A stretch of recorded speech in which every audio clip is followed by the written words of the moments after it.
आजकल के लोग बिटकॉइंस में निवेश कर रहे हैं। कुछ लोगों को बहुत ज्यादा फायदा भी हुआ है, वहीं कुछ को उतना ही नुकसान। लेकिन दुनिया में एक जगह ऐसी भी है जहां पर 500 साल पहले असली बिटकॉइंस चलते थे। आइए जानते हैं। यह बिटकॉइन उस देश की करेंसी सिस्टम था। इन गोलाकार छेद वाले पत्थरों के बदले इन देश के लोगों को खाना, राशन ये आदि सब कुछ मिलता था। शादियों में इनका लेन देन काफी होता था। संघर्ष, राजनीतिक और समझौते या वंशानुगत संपत्ति में इन्हें दिया जाता था। आइए जानते हैं इस 500 साल पुराने बिटकॉइन के बारे में। डोनट की तरह दिखने वाली ये धनराशि यानी गोल छेद वाले गोल पत्थर पश्चिमी माइक्रोसोनिया के याप द्वीप पर चलते थे। इन्हें राई स्टोन या चूना पत्थर कहा जाता था। एक पत्थर 12 फीट की ऊंचाई तक हो सकता था। हालांकि ये हर आकार में आते थे। छोटे बिस्किट से लेकर बैलगाड़ी के पहिए के आकार तक इन बिटकॉइन का साइज हुआ करता था। ऐसा कहा जाता है कि याप द्वीप पर धातु या ऐसे पत्थर मौजूद नहीं थे। यहाँ से करीब 640 किलोमीटर दूर एक द्वीप मौजूद है जिसे अनागुमांग द्वीप कहा जाता है। जब याप द्वीप के लोग अनागुमांग द्वीप पर करीब 500 साल पहले गए तब वहां पर चूना पत्थरों की भरमार देखकर हैरान रह गए। अनागुमांग द्वीप के लोगों ने याप द्वीप के लोगों को इन पत्थरों के बदले खनन और परिवहन की अनुमति दी, लेकिन साथ ही ये कहा कि याप द्वीप के लोग अनागुमांग द्वीप के लोगों के लिए सामान लाएंगे और सेवाएं देंगे।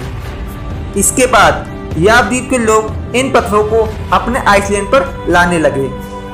ये पत्थर सिर्फ धनराशि के उपयोग के लिए ही नहीं बल्कि सामाजिक मूल्य के तौर पर भी देखे जाते थे। बड़े पत्थरों का उपयोग सांस्कृतिक कार्यक्रम में बतौर तोहफे के रूप में दिए जाते थे, जैसे कि शादी हुई, वंशानुगत संपत्ति हुई, झगड़े खत्म करने के लिए इनका आदान प्रदान किया जाता था, या फिर राजनीतिक उपयोग के लिए इन बड़े पत्थरों का उपयोग होता था। इसलिए आपको इस द्वीप पर मौजूद हर घर, पार्क, सड़क के किनारे ऐसे गोल पत्थर मिल जाएंगे। इनके छोटे पत्थरों का उपयोग केस के रूप में किया जाता था। इन पत्थरों के वजन और आकार की वजह से इन्हें पर्स में रखकर घूम नहीं सकते थे। ये आमतौर पर किसी प्रसिद्ध या जानी पहचानी जगहों पर या घरों में रखे जाते थे। इन राई पत्थरों का मालिक कौन है, इसके लिए पूरे समुदाय के सामने जुबानी रूप से बताया जाता था। लोग इसे हमेशा याद रखते थे कि कौन सा राई पत्थर किस व्यक्ति या किस संस्था का है, ताकि किसी पत्थर पर कोई दूसरा दावा ना कर सके। अगर कभी ऐसा होता भी था तो इसके लिए मतदान कराकर संबंधित व्यक्ति को पत्थर का मालिकाना हक दे दिया जाता था। पत्थरों का आदान प्रदान भी सार्वजनिक समारोह में ही होता था, ताकि पूरा समुदाय देख सके और किसी तरह का घपला न हो सके। साल 2019 में ओरेगन यूनिवर्सिटी के पुरातात्विक और अर्थशास्त्रियों ने इसका अध्ययन किया। तब उन लोगों ने इसे क्रिप्टो करेंसी या बिटकॉइन से जोड़ा था। बिटकॉइन एक डिजिटल करेंसी है जिसके लिए किसी सेंटर अथॉरिटी की जरूरत नहीं होती। इनके ट्रांजैक्शन का रिकॉर्ड रखने के लिए पब्लिक ट्रांजैक्शन लेजर बनाया जाता है, जिसमें इनकी कोडिंग होती है। इन्हें ब्लॉकचेन कहते हैं। सैद्धांतिक तौर पर राई पत्थर हमें ये बताते हैं कि आज का करेंसी सिस्टम कैसा चलता है। करेंसी क्या है? यानी मुद्रा, एक ऐसा माध्यम जो किसी भी तरह के सामान या सेवा के बदले आदान प्रदान किया जाए। 21वीं सदी में जिस तरह की करेंसी का उपयोग हो रहा है उनमें कोई सांस्कृतिक मूल्य नहीं है।